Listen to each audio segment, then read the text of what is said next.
चुनावी चुनौती देने उतरे श्याम रंगीला। मोदी की मिमिक्री करते करते अब उन्हीं के खिलाफ लड़ेंगे चुनाव। कॉमेडियन श्याम रंगीला वाराणसी से देंगे पीएम मोदी को टक्कर। जिनके किरदार से मिली पहचान, आखिर उन्हीं के खिलाफ उतरने का क्यों लिया फैसला। अपने मिमिक्री वाले अंदाज से और कॉमेडी करके लोगों को हंसाने और गुदगुदाने वाले श्याम रंगीला ने अपने एक फैसले के बाद हर किसी को हैरानी में डाल दिया।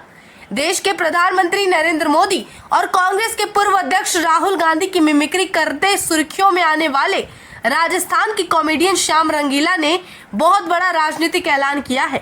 दरअसल जिस प्रधानमंत्री की मिमिक्री करके श्याम रंगीला को उनकी पहचान मिली, अब वो उन्हीं के खिलाफ चुनावी मैदान में उतरेंगे। जानकारी के मुताबिक श्याम रंगीला प्रधानमंत्री के खिलाफ वाराणसी लोकसभा सीट से चुनाव लड़ रहे हैं। इस बारे में खुद श्याम रंगीला ने अपने सोशल मीडिया अकाउंट पर जानकारी दी और इस बात को पक्का बताया है। पहले जब ये खबर सामने आई उस वक्त लगा कि ये मजाक है, लेकिन इस बात को पुख्ता करने में लग गई मीडिया संस्थान द्वारा सामने आई वो खबर, जिसके बाद ये सच्चाई का पता चला। इतना ही नहीं, सूत्रों की माने तो अगले कुछ दिनों में वो वाराणसी पहुंचकर अपना नामांकन भरते नजर आएंगे। हालांकि श्याम रंगीला का इन सब पर फिलहाल कहना है कि उन्हें नहीं पता कि कब कौन अपना नामांकन वापस ले ले। लोकतंत्र बचा रहे, इसलिए उन्होंने चुनाव लड़ने का मन बनाया। हालांकि श्याम रंगीला ने साफ साफ कह दिया कि वो नामांकन वापस नहीं लेंगे। वो चाहते हैं कि जनता को संदेश मिले कि चुनाव होगा और उन्हें भी वोट किया जा सकता है। वहीं जब बात चुनाव लड़ने की आई और उस पर सवाल किया गया तो श्याम रंगीला ने कहा, मैं इसलिए चुनाव लड़ रहा हूं ताकि लोकतंत्र खतरे में ना आए या लोगों के वोट का विकल्प मिल सके। सूरत इंदौर जैसी स्थिति ना हो। दरअसल सूरत और इंदौर में कांग्रेस के प्रत्याशी ने ऐन वक्त पर अपना नामांकन वापस ले लिया, जिसके बाद भाजपा की जीत सुरक्षित हो गई। वजह यही रही कि श्याम रंगीला अब चुनाव लड़ने जा रहे हैं।